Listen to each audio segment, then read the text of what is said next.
C'est toujours un plaisir de vous savoir fort nombreux devant vos petits écrans pour suivre cette édition de la radio-télévision Renaissance. Et bonjour madame, bonjour messieurs. Démarrons cette édition en parlant société. La communauté burundaise vivant au Rwanda a clôturé dimanche une semaine dédiée à la commémoration du 10e anniversaire en mémoire des victimes et de la lutte pour le respect de la légalité constitutionnelle et de l'État plutôt de droit au Burundi. Maître Armel Niyongere, président de la CAT, qui était parmi les organisateurs de cette activité, a interpellé tous les participants de se lever comme un seul homme pour voir comment résoudre la crise actuelle au Burundi. Plus de détails dans ce reportage signé Rodrigue Ndikumwami.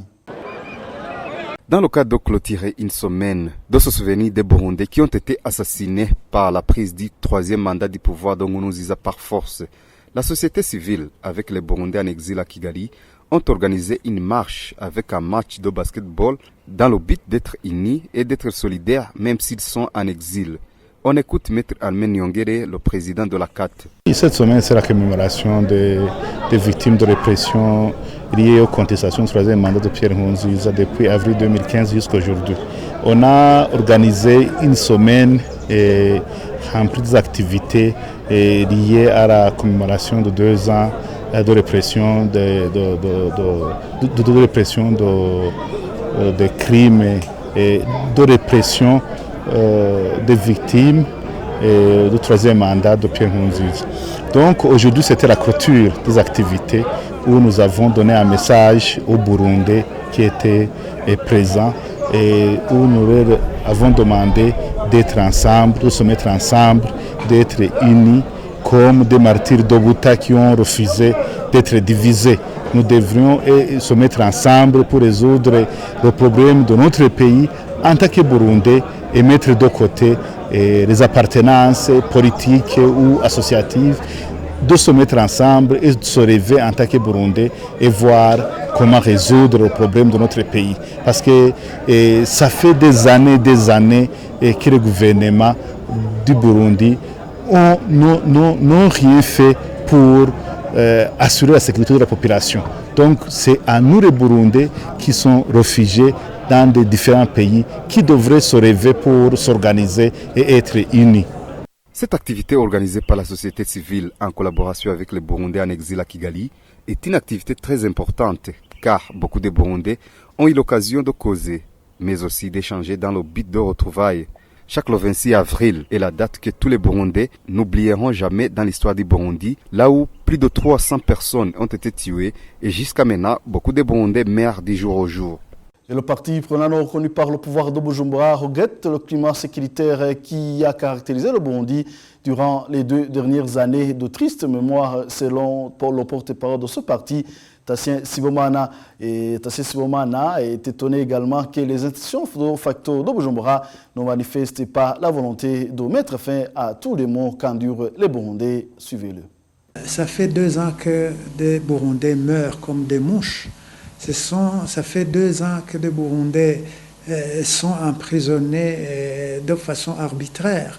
Ça fait 2 ans que des gens sont portés disparus et pour la plupart, on ne parvient même pas à retrouver les cadavres, sans parler de centaines de milliers de Burundais qui sont contraints à l'exil dans les pays limitrophes et lointains.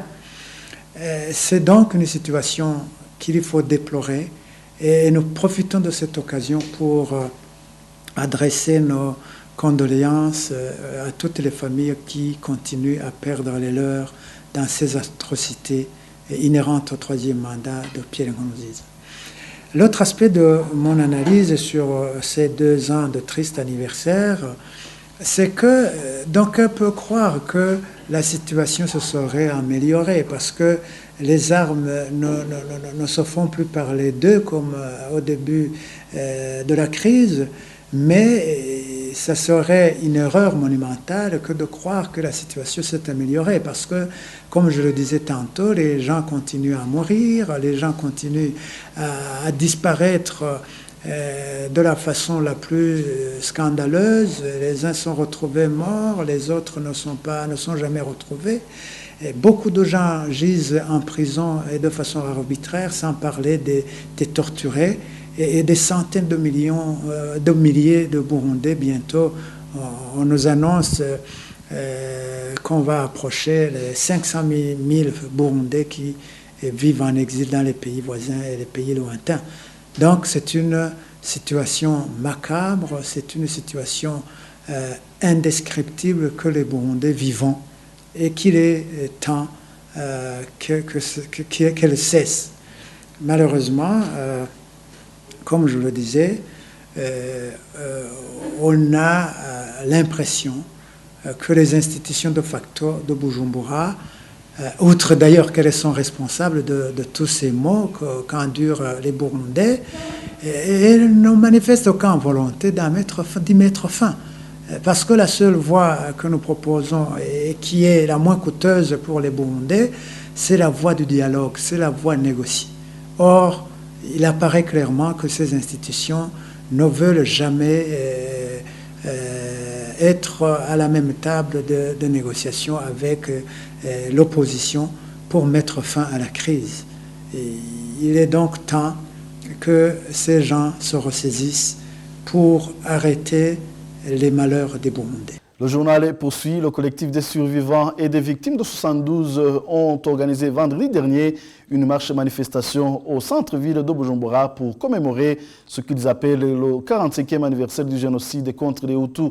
Selon Gordier Niyungeko, secrétaire exécutif du FOCODE, ces manifestations rentrent dans la diversion de Pierre Nkurunziza de diviser les Burundais, une politique qu'il a entamée depuis la contestation de son troisième mandat illégal.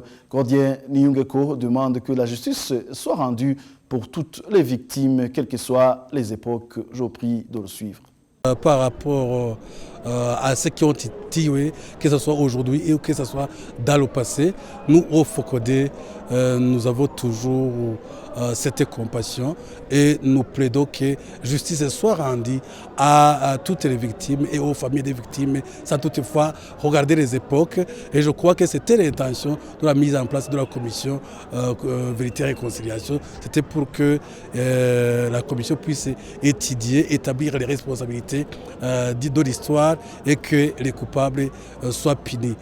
Alors aujourd'hui, qu'il y ait ce collectif qui se réclame des rescapés du génocide des Hutus de 1972, je pense que c'est un amalgame que Nkurunziza et ses civils continuent toujours à entretenir dans le seul souci de pouvoir étouffer les cérémonies de commémoration des victimes de la folie meurtrière du troisième mandat d'un côté et d'un autre côté, dans le sens toujours de chercher à réussir son objectif de diviser les Burundais qui a été entamé depuis le début de la contestation du troisième mandat.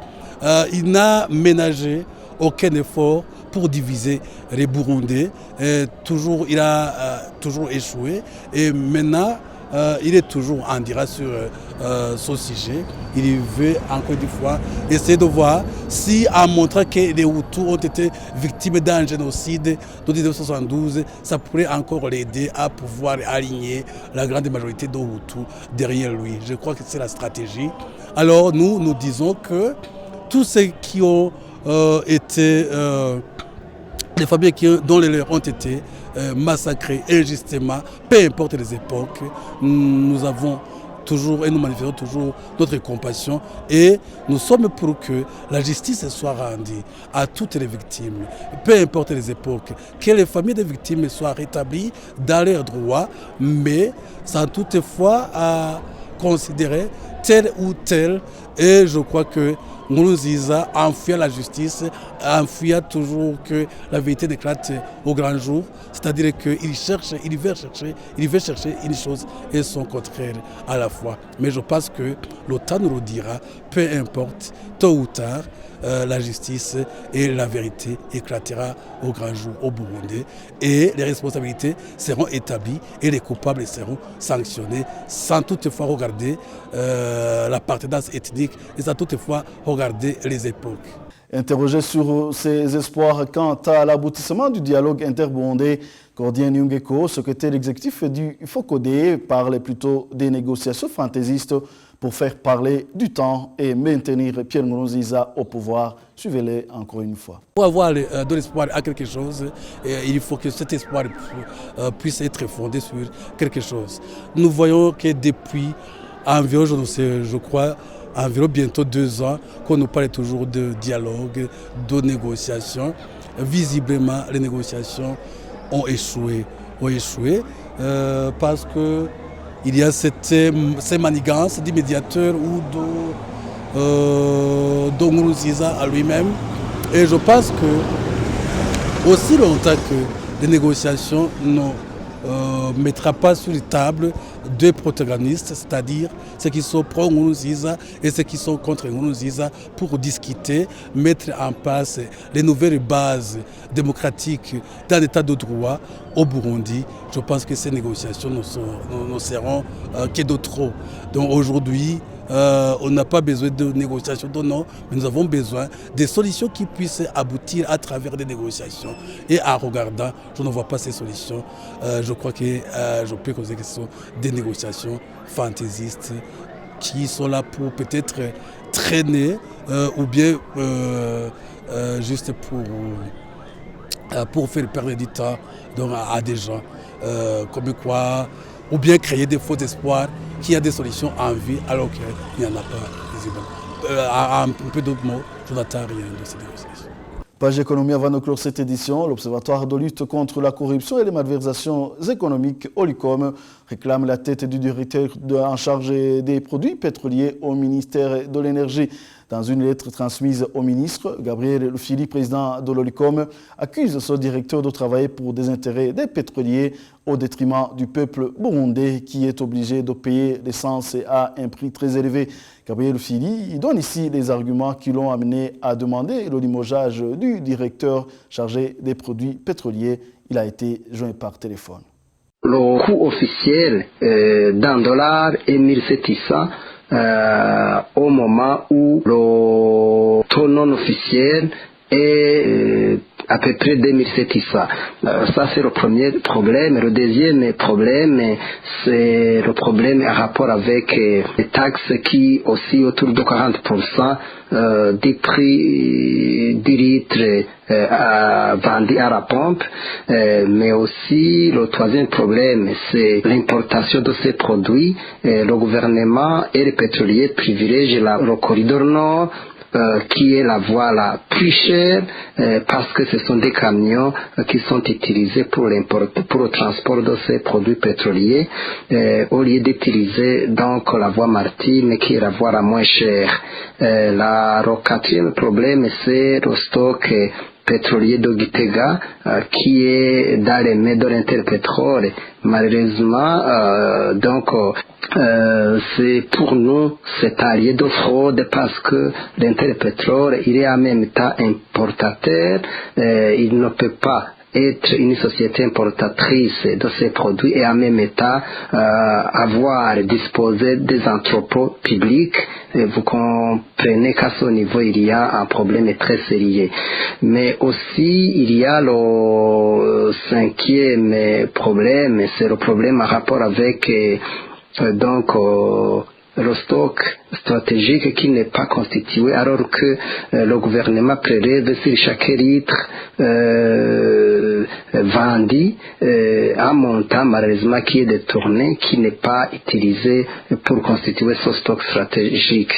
Donc il y a vraiment beaucoup de problèmes, malheureusement des problèmes qui se trouvent sur le dos des citoyens burundais au moment où une poignée de gens continue à bénéficier ou à assister le citoyen burundais. Fin de ce journal, merci à vous tous d'avoir tenu compagnie. À la prochaine.